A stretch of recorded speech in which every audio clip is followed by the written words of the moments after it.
Growing up, I had no desire to know God. I had no faith background whatsoever. In high school, I was a drug dealer, making a living off of taking advantage of people, selling drugs, alcohol, Adderall, whatever it was, building relationships and destroying them just for the sake of making a buck.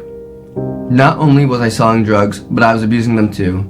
Over my life, I've been kicked out of NFL stadiums, gone unconscious, I've even gotten behind the wheel drunk or while other people were driving.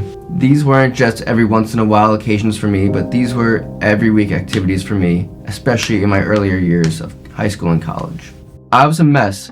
I lived under the disguise of being this superstar student. I was a varsity athlete, I was all county, all regional for track and cross country. I was a first chair saxophone player for band. I was even an honor student in my high school. All of this just to be secretly destroying myself on the inside, where most people wouldn't even realize I was going through what I was going through.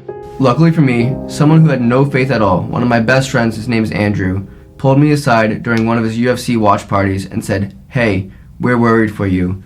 Try going to church or something." This meant a lot coming from him, especially since he had no background in the church, no faith whatsoever. About a year after they recommended me to try going to church, I transferred to a school called Buff State. It was there where I found Cru. I was pulled aside as I was printing out my chemistry lab by a certain Kevin Lamb. He's the regional director in Buffalo Cru, and he was the one who said, "Hey, I want you to join us."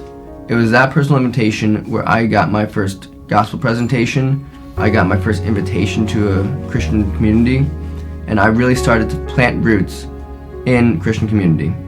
About 2 weeks in, a few of the leaders who were leading a Bible study outside of Cru invited me to join on the book of Revelation.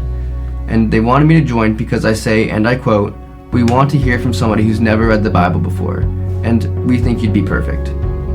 This was the first close-knit community I had of people really pouring into me individually and really helped me grow my faith at the rate I did.